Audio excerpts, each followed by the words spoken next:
We've also heard this morning from ECB President Christine Lagarde, Mike, who also made an appeal to fiscal authorities that you also need to help in fighting the economic weakness, said that the euro area economy could contract as much as 12% this year. How's that all factoring into the trade this morning? I think it's an important part of the context for what's going on in general. But I do think it was kind of the premise already of this rally we've had for 5 weeks that central banks are going to the extent of their powers, basically. And even if Jay Powell yesterday did sound net dovish for a longer period of time, I think a lot of that was kind of in the assumptions of the market right now. So not a negative, but just not necessarily incremental new news, and maybe also provided a reminder when he's talking about this being an episode that creates an impaired economy over the medium term as opposed to just a short term.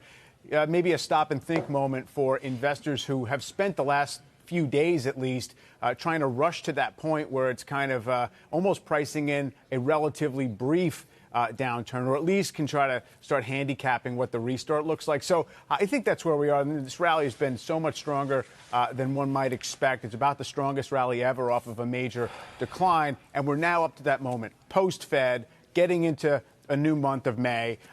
Really good earnings, good headlines on drug development, and you wonder in the very short term if there's enough oomph to take this rally further. So it makes some sense, perhaps, that we're backing off a little bit this morning.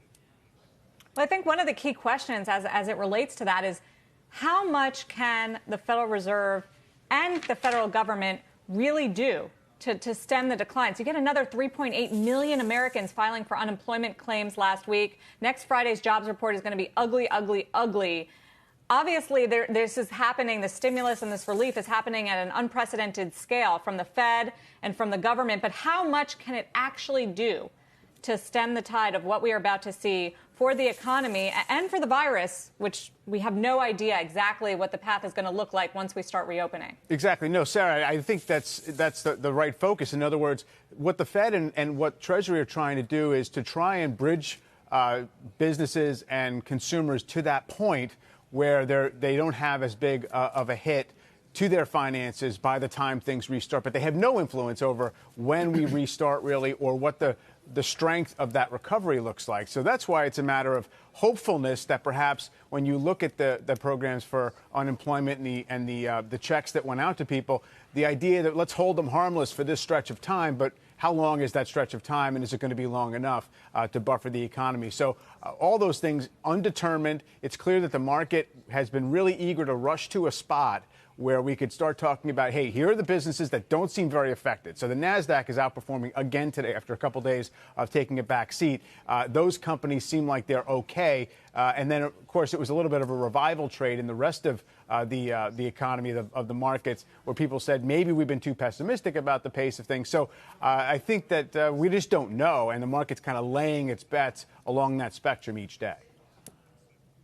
Yeah, although there's an interesting playbook right now out there. Tom Lee's a good example this morning, Mike, where even though the macro data would make you think otherwise, the changes, the cost cutting, the changes in operating leverage in consumer discretionary, right, which seem to be the most dangerous place to go, and his view actually makes the returns most interesting. I wonder if you think that's too dangerous.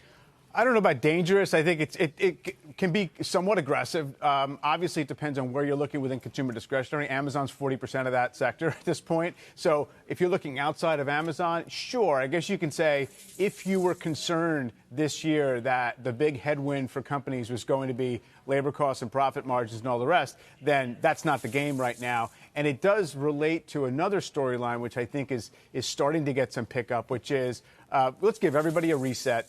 Companies are going to basically find the right expense pace. We're letting everybody off that sort of earnings management guidance treadmill, and maybe that's a good thing, and we can just sort of pencil in whatever we want for 2021. Let's be honest. I don't think the market got cheap, even at the lows, so you have to go through those exercises to say if the trajectory looks okay, liquidity is massive, we have negative real interest rates, so therefore equities can do okay in that kind of environment.